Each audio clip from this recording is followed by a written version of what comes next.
আব্বা কাম হয়ে গেছে একবারে ক্লিয়ার, দেখবেন এসো। কি রে কথা এরকম কতস কে কি হয়েছে কি তোর? কি আর কমো আব্বা, কয়েকদিন ধরে আমার আগা হইতেছে না। কি করিস কথা? এ কথা আমাকে আগে কব না, আজ কয়েকদিন ধরে তোর একা হয় না, আর সে কথা তুই আজকে একা কইতেছ। আমার পরিচিত এক বাবা আছে, নাম বাথরুম বাবা। নু আজকে তার কাছে তোকে নিয়ে যাবো, নু যাই ওর কাছে নিয়ে যাই।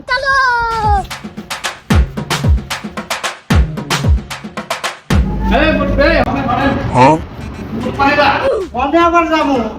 এটা সকালের 3 দিন ধরে একা হয়ে বাথরুম বাবার কাছে।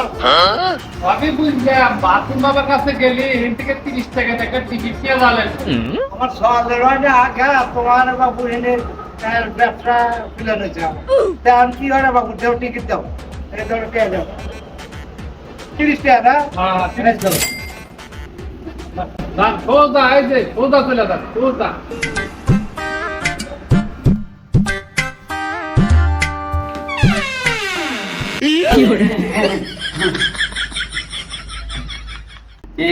মুরব্বী আসছেন, বসেন বসেন, কি সমস্যা বাবা?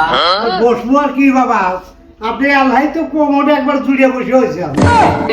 মুরব্বী যাই হোক আর কি, কামের কথায় আসি, কোন আপনার কি সমস্যা বাবা? সমস্যা তো আমার না বাবা, এই সমস্যা হলো আমার ছেলে, আর 4.5 দিন ধরে তার আগা হয় না। কোনো সমস্যা নাই, টয়লেট বাবার কাছে আসছেন না, আপনার ছেলেটা সামনে পাঠাবে। দেখা আয় সামনে আয়। लेकिन ये साला कर क्या रहा है यहाँ पे? বাবা তুমি একটু এদিকে আসো তো, একটু চোখ বুঝে একটু হা করো তো বাবা, হা করো তো।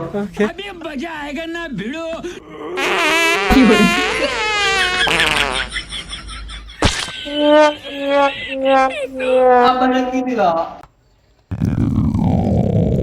আব্বা চলেন মোটর পেতে যা, আব্বা কাম ভালো হয়েছে আব্বা। এই বর্ষ মাখামাখি করিস না, ওই টয়লেটে যা, ওই টয়লেটে যা।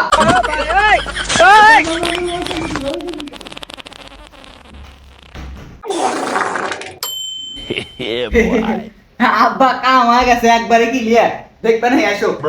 বাবা তো খুব কামিল বাবা রে। আমি তো সেই হাগা বাবা, কে বলতেছি হাফ ডোজ, ফুল ডোজ দিলি তো এনতা যে বেরি পারলেন না।